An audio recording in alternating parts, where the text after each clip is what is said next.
সংবিধান ও আরপিও অনুযায়ী পিআর পদ্ধতিতে ভোটের সুযোগ নেই, জানালেন সিএসি। ফেব্রুয়ারিতেই হবে জাতীয় সংসদ নির্বাচন। পিআর মানে স্থায়ী অস্থিতিশীলতা, মন্তব্য সালাউদ্দিনের। কোন রাজনৈতিক দলের আবদারে জাতিকে বিপদে না ফেলার আহ্বান। রাজনৈতিক দলগুলো শিগগিরই জুলাই সনদ সই করবে, আশাবাদ প্রধান উপদেষ্টার। নিউ ইয়র্কে ভারতের তীব্র সমালোচনা। এবং ইয়াবার বিনিময়ে বাংলাদেশ থেকে সার পাচার হচ্ছে, জানালেন কৃষি উপদেষ্টা। সারের দাম না বাড়ানোর ঘোষণা।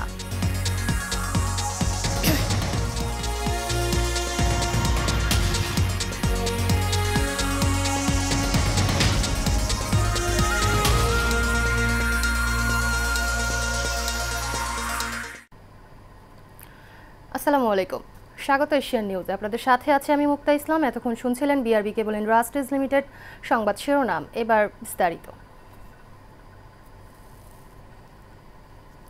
সংবিধান ও আরপিও অনুযায়ী পিআর পদ্ধতিতে নির্বাচনের সুযোগ নেই বলে জানিয়েছেন প্রধান নির্বাচন কমিশনার এম নাসির উদ্দিন। তিনি জানান, আগামী ফেব্রুয়ারিতেই নির্বাচনের সর্বোচ্চ প্রস্তুতি নেওয়া হচ্ছে। বৃহস্পতিবার রাজধানীর আগারগাঁওয়ে নির্বাচন কমিশনের সাংবাদিকদের সঙ্গে আলাপকালে তিনি এসব কথা বলেন। সিসি বলেন, রমজানের আগেই নির্বাচন হবে। ইসি নিরপেক্ষভাবে কাজ করছে উল্লেখ করে তিনি আরও বলেন, রাজনৈতিক দল চায় লেভেল প্লেইং ফিল্ড, ইসি সেটা তৈরি করছে। প্রধান নির্বাচন কমিশনার বলেন, শাপলা প্রতীক না দিলে নির্বাচন কিভাবে হয় দেখে নেব। একটি রাজনৈতিক দলের এক নেতার এই বক্তব্যকে হুমকি হিসাবে মনে করছে না নির্বাচন কমিশন। ইসি কারো কথাই চলে না, নিরপেক্ষভাবে কাজ করতে চায় বলেও জানান সিএসি।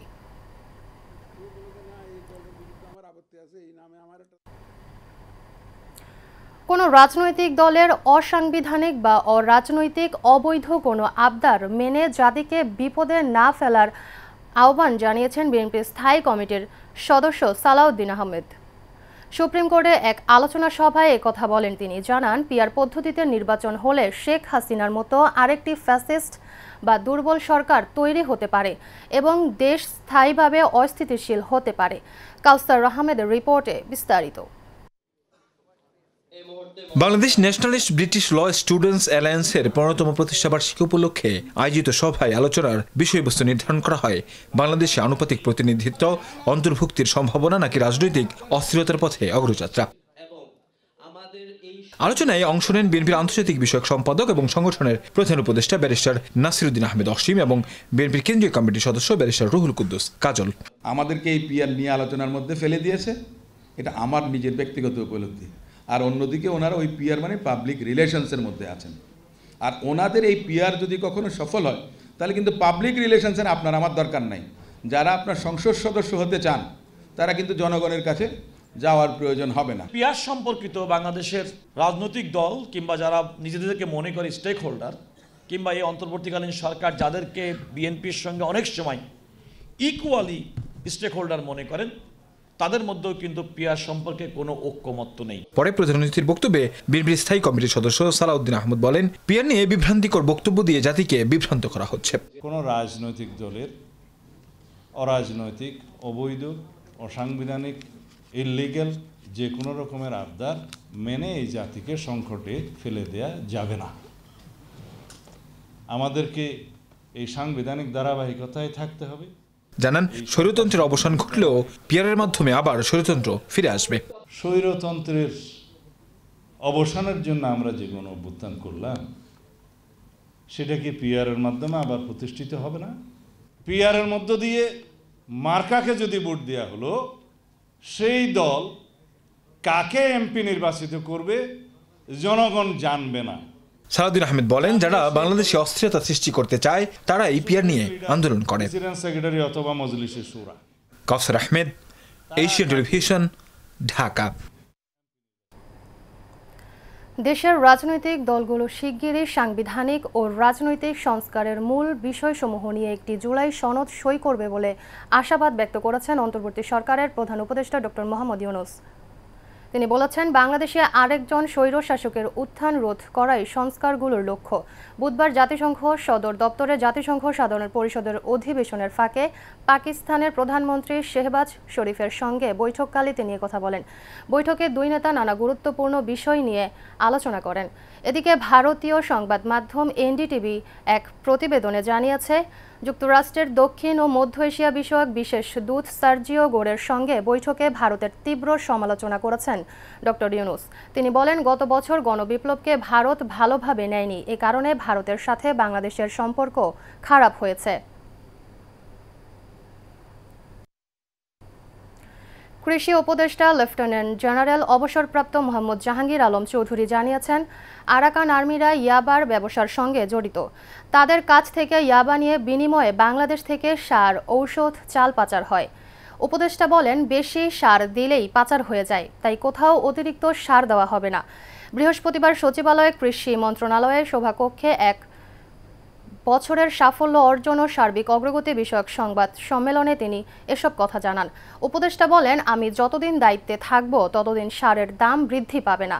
সারের ডিলারের ক্ষেত্রে বড় ধরনের পরিবর্তন আনা হচ্ছে উল্লেখ করে তিনি বলেন, যার বিরুদ্ধে অনিয়মের অভিযোগ উঠবে সঙ্গে সঙ্গে ব্যবস্থা নেওয়া হবে।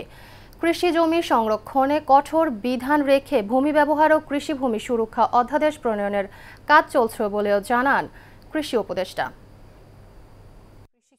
নানা অগ্রগতি তুলে ধরে তিনি বলেন, সারের কোনো সিন্ডিকেট ন্যায্য মূল্য পাচ্ছে না উল্লেখ করে উপদেষ্টা বলেন, কৃষক ন্যায্য মূল্যে বিক্রি করতে পারে সেজন্য উদ্যোগ নেওয়া হচ্ছে।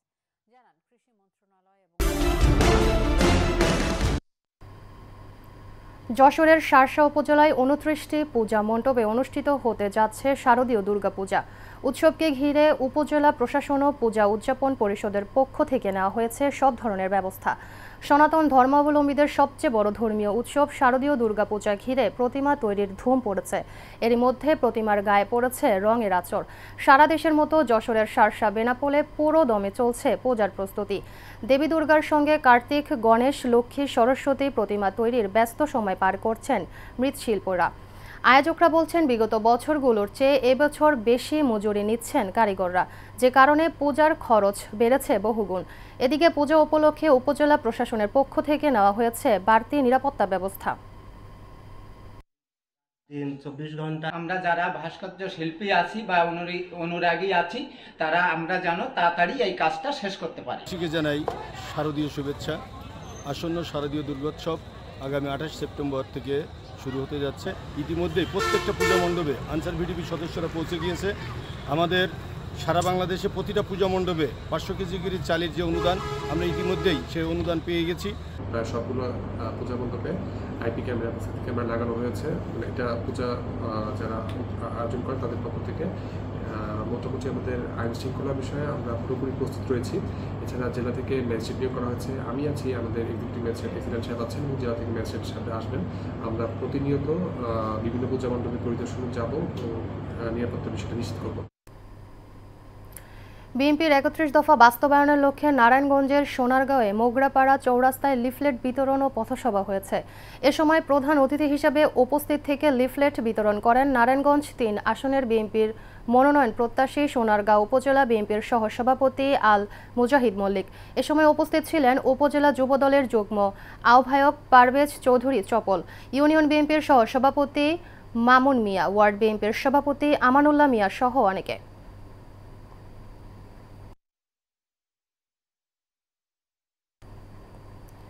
বিএনপির ভারপ্রাপ্ত চেয়ারম্যান তারেক রহমানের ঘোষিত রাষ্ট্র কাঠামো মেরামতের 31 দফা কর্মসূচি জনগণের কাছে পৌঁছে দিতে গাজীপুরের টঙ্গীতে গণসংযোগ ও লিফলেট বিতরণ করেছেন শ্রমিক দলের কার্যকরী সভাপতি ও গাজীপুর 6 আসনের এমপি প্রার্থী সালাউদ্দিন সরকার। টঙ্গীর সফিউদ্দিন মার্কেট ও আশপাশের এলাকায় ব্যবসায়ী ও সাধারণ মানুষের হাতে লিফলেট বিতরণ করেন তিনি। এ সময় কর্মসূচিতে স্থায়ী বিএনপি ও অঙ্গ সংগঠনের নেতাকর্মীরাও অংশ নেন। সালাউদ্দিন সরকার বলেন, শহীদ রাষ্ট্রপতি জিয়াউর রহমানের আদর্শ ধারণ করে রাজনীতি করেন তিনি।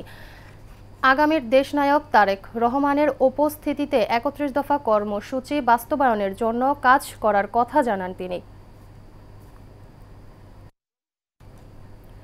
নারায়ণগঞ্জ মহানগর 6 নং ওয়ার্ড জাকের পার্টির উদ্যোগে জনসভা হয়েছে।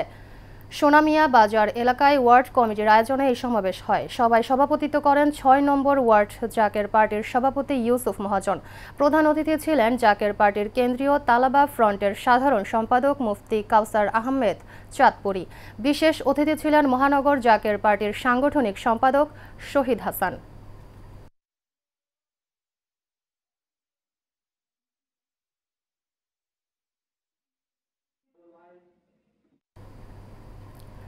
নারায়ণগঞ্জের সোনারগাঁওয়ের বৈদ্যের বাজার ইউনিয়ন পরিষদের ভারপ্রাপ্ত চেয়ারম্যান আব্দুল্লাহ আল মামুনের বিরুদ্ধে ভুয়া ফেসবুক আইডি থেকে অপপ্রচারের অভিযোগে সংবাদ সম্মেলন হয়েছে। উপজেলার একটি রেস্তোরাঁয় সংবাদ সম্মেলনে লিখিত বক্তব্যে আব্দুল্লাহ আল মামুন বলেন, তিনি পরিষদের ভারপ্রাপ্ত চেয়ারম্যান হিসেবে সুনামের সাথে উন্নয়নমূলক কর্মকাণ্ড পরিচালনা করে যাচ্ছেন।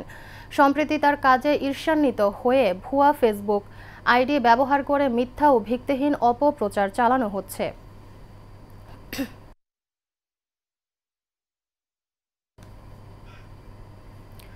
জামালপুরে জাতীয় বিজ্ঞান বিতর্ক উৎসব হয়েছে। United public school and college মিলনায়তনে সমকাল শরীদ সমাবেশের আয়োজনে এই প্রতিযোগিতা হয়।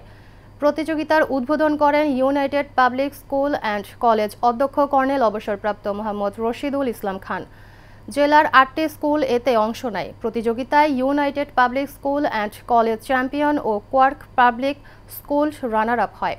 পরে বিতর্কীদের মধ্যে সনদপত্র বিতরণ করেন সদর উপজেলা নির্বাহী কর্মকর্তা জিন্নাত শহীদ পিঙ্কি, সিভিল সার্জন ডাক্তার আজিজুল হক, মাধ্যমিক শিক্ষা কর্মকর্তা মোহাম্মদ সানোয়ার হোসেন ক্রেস্ট ও ইউনাইটেড পাবলিক স্কুল অ্যান্ড কলেজের ভারপ্রাপ্ত অধ্যক্ষ তানজিলা রহমান।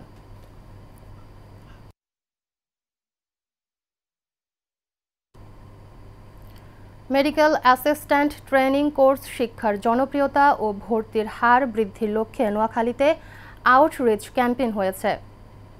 অরুণ চন্দ্র উচ্চ বিদ্যালয় অ্যাসেট প্রকল্পের আওতায় medical assistant training school and কলেজের আয়োজনে এই ক্যাম্পেইন হয়।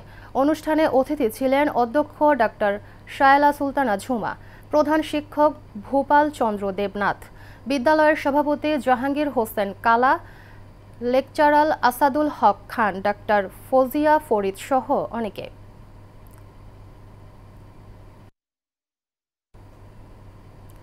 চাঁদপুরের মতলব উত্তর উপজেলার ঐতিহ্যবাহী নাউরি বাজারে অবস্থিত বাংলাদেশ কৃষি ব্যাংকের শাখা অন্যত্র স্থানান্তরের ষড়যন্ত্রের বিরুদ্ধে সংবাদ সম্মেলন করেছে এলাকাবাসী। নাউরি আহমদিয়া উচ্চ বিদ্যালয় মাঠে আয়োজিত এই সংবাদ সম্মেলনে বক্তারা বলেন, কৃষি ব্যাংকের এই শাখার কার্যক্রম গত ৩৮ বছর ধরে সুনামের সাথে পরিচালিত হচ্ছে, কিন্তু সম্প্রতি একটি মহল প্ররোচনায় এ শাখাটি অন্যত্র সরিয়ে নেওয়ার ষড়যন্ত্র করছে। সংবাদ সম্মেলনে বক্তব্য রাখেন নাউরি এলাকার আন্দোলন কমিটির উপদেষ্টা আবুল হোসেন খন্দকার, আহ্বায়ক মোবারক হোসেন প্রধান সহ অনেকে। শেরপুর সদরের বাজিতখিলা ইউনিয়নের প্রাথমিক বিদ্যালয়ের শিক্ষার্থীদের মাঝে টিফিন বক্স ও মামপট বিতরণ শুরু করা হয়েছে। বালিয়া সরকারি প্রাথমিক বিদ্যালয়ের ২ শতাধিক শিক্ষার্থীদের হাতে টিফিন বক্স ও মামপট তুলে দেন বাংলাদেশ শিক্ষা পর্যবেক্ষক ফোরাম কেন্দ্রীয় কমিটির যুগ্ম মহাসচিব সাবেক ছাত্রনেতা বুলবুল আহমেদ। অনুষ্ঠানে শিক্ষক ও স্থানীয় গণ্যমান্য ব্যক্তিবর্গ উপস্থিত ছিলেন।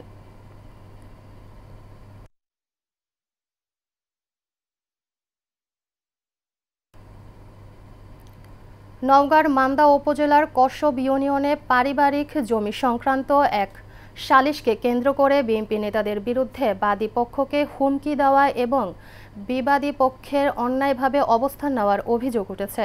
এ ঘটনায় কসব ইউনিয়ন বিএনপির সাধারণ সম্পাদক মোহাম্মদ লিয়াকত আলী, যুবদল সভাপতি মাহফুজুর রহমান উজ্জ্বল এবং দেলশাদ নামে এক ব্যক্তির নাম উঠে এসেছে। অভিযোগে জানা যায়, জমি নিয়ে বাদী ও বিবাদী পক্ষের মধ্যে বিরোধ দেখা দিলে মান্দা থানার এসআই মঞ্জুরুল আলম সালিশ ডেকে উভয় পক্ষকে হাজির করেন, কিন্তু সালিশ শুরুর আগেই কসব ইউনিয়ন বিএনপির সাধারণ সম্পাদক লিয়াকত আলী বাদী পক্ষের ছেলেকে হুমকি দিতে শুরু করেন। অভিযোগে আরও জানা যায়, এসআই মঞ্জুরুল আলম জমি জমার কাগজপত্র দেখতে চাইলে শেষ পর্যন্ত তা যাচাই না করেই আলোচনার মুলতবি করেন।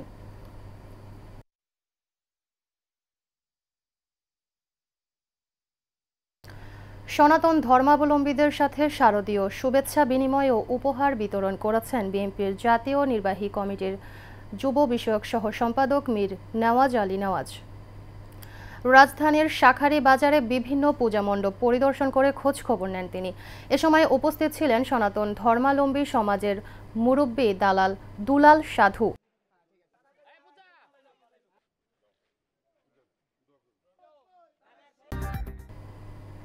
এবার চট্টগ্রামের সংবাদ। শারদীয় দুর্গা উৎসবকে সুন্দরভাবে সম্পন্ন করতে সবার সহযোগিতা কামনা করেছেন চট্টগ্রামের পুলিশ কমিশনার। বৃহস্পতিবার দুপুরে চট্টগ্রামের আইন শৃঙ্খলা রক্ষার্থে পাথরঘাটা নতুন পুলিশ ফাঁড়ির উদ্বোধনকালে এ কথা বলেন সিএমপি কমিশনার হাসিব আজিজ। এ সময় উপস্থিত ছিলেন উপ পুলিশ কমিশনার দক্ষিণ আলমগীর হোসেন সহ অনেকে। চট্টগ্রামে জেলা প্রশাসক ফরিদা খানমকে বদলি করে নতুন জেলা প্রশাসক নিয়োগের কারণে মানববন্ধন হয়েছে। জুলাই বিপ্লবকে নেতৃত্ব দেওয়া ছাত্র সমাজের ব্যানারে বৃহস্পতিবার সকালে জেলা প্রশাসক কার্যালয়ের সামনে এই মানববন্ধন হয়। এ সময় বক্তারা অভিযোগ করে বলেন, চট্টগ্রামের জেলা প্রশাসক ফরিদা খানম জুলাই বিপ্লবকে ধারণ করে যে ভূমিকা রেখেছেন তা প্রশংসার দাবি রাখে। তাই বর্তমান জেলা প্রশাসককে পুনরায় বহালের দাবি জানান মানববন্ধনে অংশ নেয়া ছাত্র সমাজ।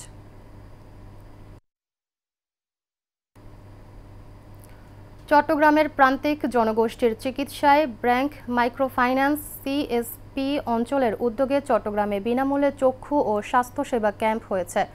বন্দরনগরের শীতল ঝর্ণা গ্রাহক সেবা কেন্দ্রে ব্র্যাংক এবং এর পক্ষ থেকে ক্যাম্পেইন পরিচালনা করেন সহযোগী অধ্যাপক ডক্টর চিন্ময় মল্লিক এবং ডক্টর সৌন্দর্য অদিতি চৌধুরী। উপস্থিত ছিলেন ব্র্যাংক মাইক্রোফাইন্যান্স দাবি কর্মসূচি কোস্টাল ডিভিশন এর ঊর্ধ্বতন কর্মসূচি ব্যবস্থাপক স্বাগত ভট্টাচার্য, ব্র্যাংক মাইক্রোফাইন্যান্স সিএসপি কর্মসূচি চট্টগ্রাম অঞ্চলের প্রধান আদিত্য মল্লিক। শেষ করব এশিয়ান নিউজ, তার আগে জানাবো বিআরবি কেবল ইন্ডাস্ট্রিজ লিমিটেড সংবাদ শিরোনামগুলো আরও একবার।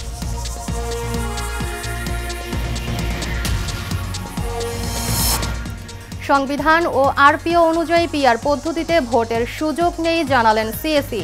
ফেব্রুয়ারিতেই হবে জাতীয় সংসদ নির্বাচন।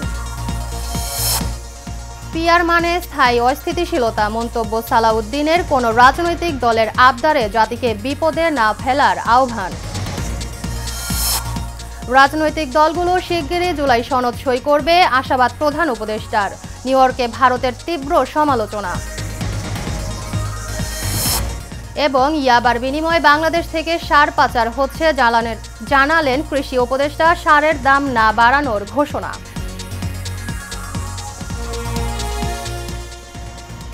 শেষ করব এশিয়ান নিউজ। পরবর্তী 12:30টার সংবাদ দেখার আমন্ত্রণ রইল। খোদা হাফেজ।